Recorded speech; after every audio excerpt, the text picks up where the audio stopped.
Mesdames et messieurs, distingués invités, chers compatriotes,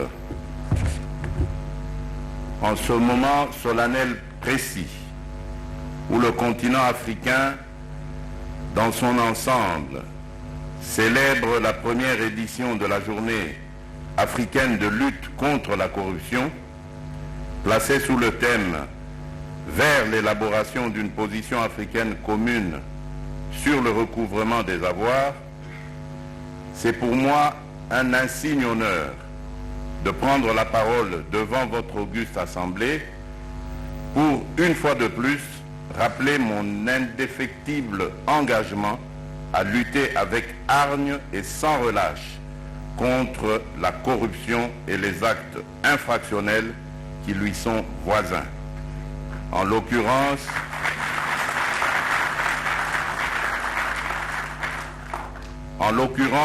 la concussion, le détournement des deniers publics, le favoritisme, le clientélisme, etc. En effet, dans notre pays, la corruption est un phénomène qu'on ne présente plus. Elle se présente sous des formes multiples.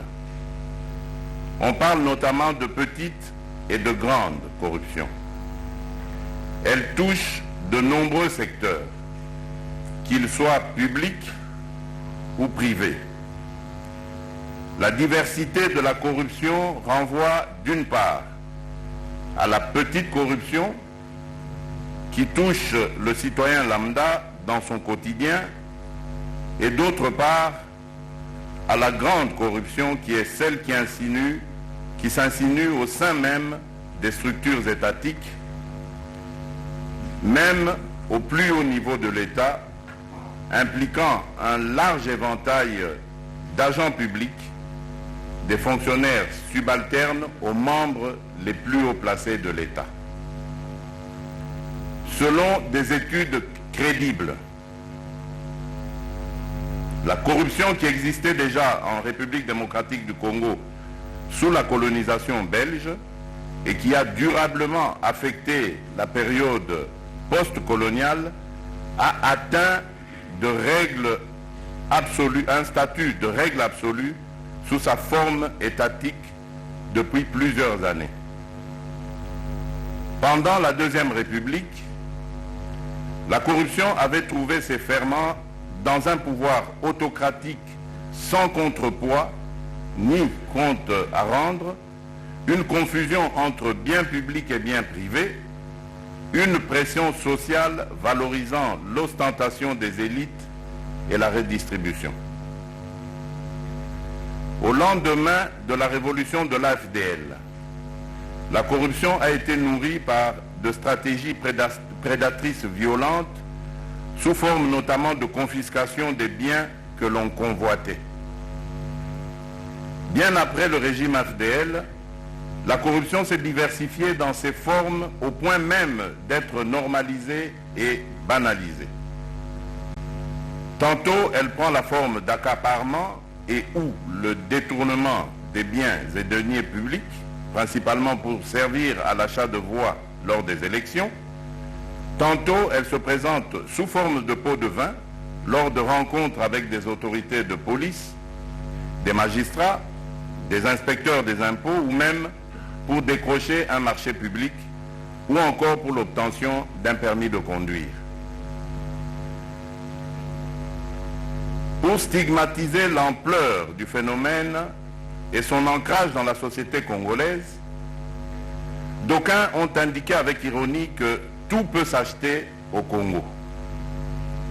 Une décision judiciaire, un titre universitaire, un diplôme scolaire, une carte d'identité, un emploi, un permis de construire, un passeport, une nomination politique, une promotion administrative, un titre foncier, un certificat de naissance, une attestation de bonne vie et mœurs, etc. Devant l'ampleur de ce phénomène de corruption, l'opinion tant nationale qu'internationale se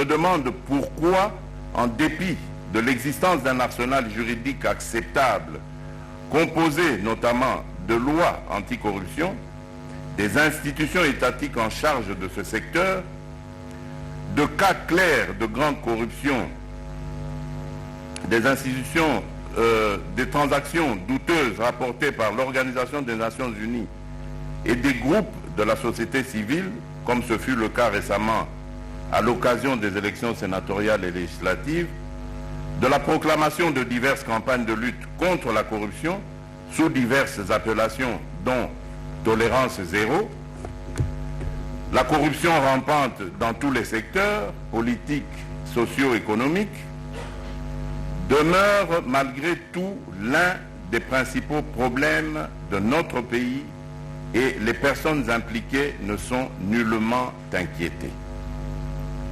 À titre de rappel, la République démocratique du Congo a érigé la corruption en infraction sévèrement sanctionnée par les peines d'amende et de prison. Article 149 bis, Code pénal, livre 2. Elle s'est dotée d'un code de conduite de l'agent public de l'État, décret-loi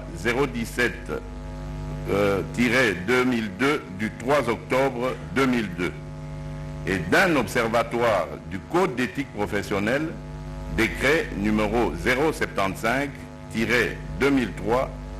du 3 avril 2003. Elle a ratifié un protocole d'accord avec la communauté de développement de l'Afrique australe, la SADC, daté de 2001 pour la lutte anti-corruption.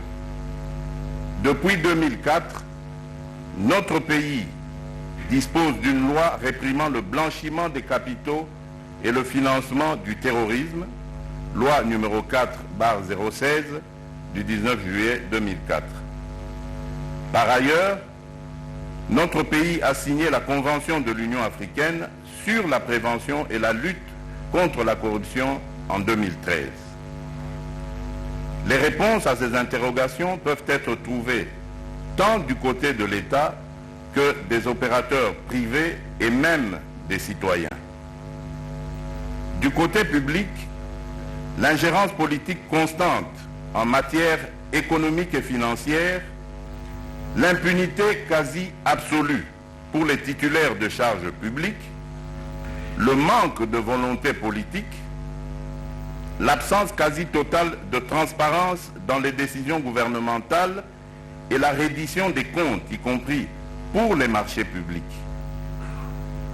On met également l'inefficacité des structures gouvernementales, la faiblesse des capacités administratives ainsi que les bas salaires associés à l'absence de surveillance, la partialité et l'intermittence des audits, le faible suivi de l'exécution des décisions étatiques. Du côté des entreprises opérant en République démocratique du Congo, en particulier celles qui se trouvent dans le secteur lucratif de l'exploitation minière, du bois, de télécommunications, etc., elles compromettent trop souvent leurs valeurs morales et éthiques, officiellement défendues, et ont peu d'intérêt à la transparence concernant les appels d'offres, les ventes d'actifs et surtout à la mise en œuvre de la protection environnementale, au respect des droits fondamentaux des travailleurs et des villageois au sein des grands projets miniers, énergétiques, agricoles, etc. Pour de nombreuses grandes entreprises, les coûts élevés de corruption demeurent plus faibles que les coûts d'une pratique véritablement intégrée et une éthique des affaires. Une telle situation de corruption ne peut ni être tolérée ni être entretenue. D'où la nécessité et l'urgence d'envisager de mesures essentielles et plus efficaces pour faire face à ce phénomène et de la sorte à ancrer la crédibilité du gouvernement dans sa quête d'une croissance inclusive et soutenue de la RDC. La première mesure reste le respect de l'état de droit. Le respect de la loi à tous les niveaux doit être notre guide. À ce sujet, je fais appel à tout le personnel judiciaire du pays, spécialement aux magistrats, qui doivent, en toutes circonstances, rendre une justice juste et équitable, sans pour autant céder à la tentation de corruption.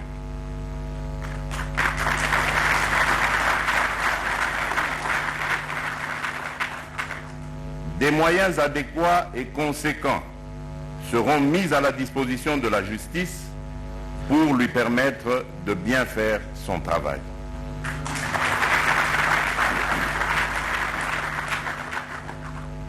Loin de moi l'idée de minimiser l'approche préventive qui consiste à mener des actions allant dans le sens de sensibiliser et de moraliser la population sur les méfaits de la corruption et des actes asociaux qui lui sont proches pour l'essor socio-économique de notre pays. Ainsi, ces actions de sensibilisation viseront particulièrement les familles, cellules de base de la société et tous les secteurs sociaux.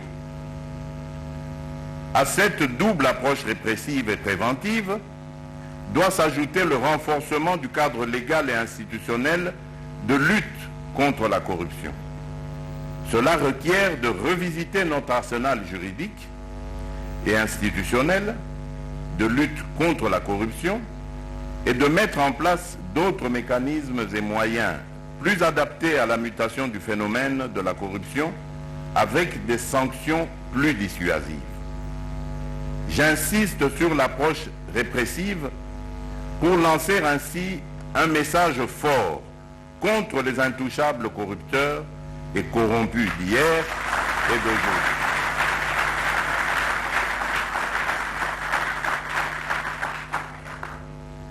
Sous mon mandat, ces intouchables sont appelés à la reconversion par la stricte application de la loi.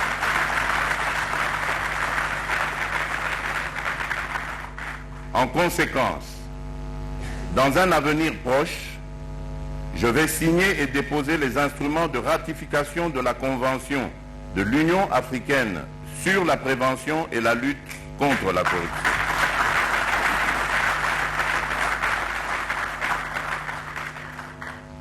Cette ratification permettra sans nul doute à la République démocratique du Congo de récupérer les avoirs et les produits de transactions de la corruption disséminés dans les paradis fiscaux au détriment du bien-être social du peuple congolais.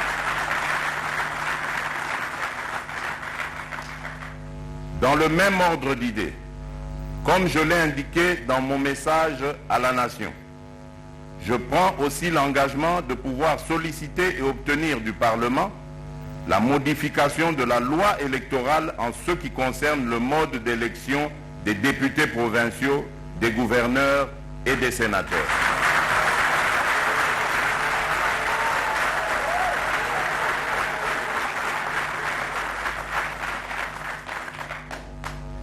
Sur le plan institutionnel, je vous informe de la création sous peu, au sein de mon cabinet, d'un service spécialisé dénommé Coordination pour le changement des mentalités.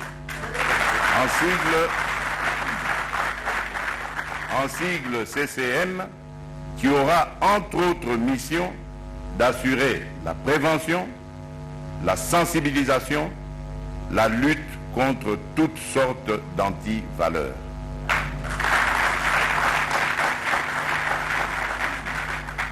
Mesdames et messieurs, distingués invités, c'est avec une note d'espoir que je termine mon propos de ce jour, en affirmant avec ma toute dernière énergie que je crois fermement en la capacité de changement positif de l'homme congolais.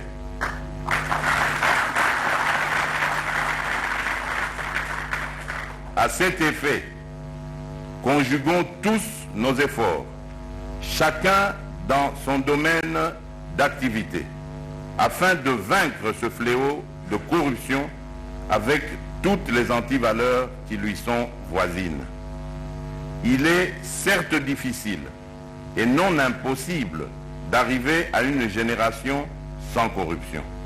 Il suffit d'y croire et d'y travailler, main dans la main, pour son éradication à tous les niveaux.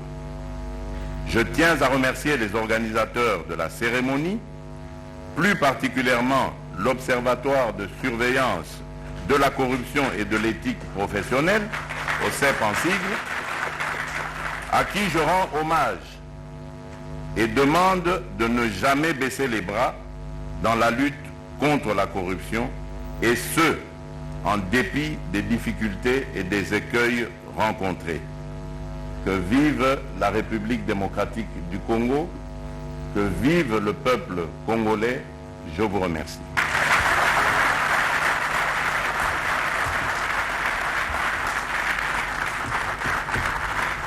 Madame, Monsieur, vous avez suivi l'intervention musclée du chef de l'État qui a dénoncé la corruption qui concerne la République. Vous pouvez vous rasseoir.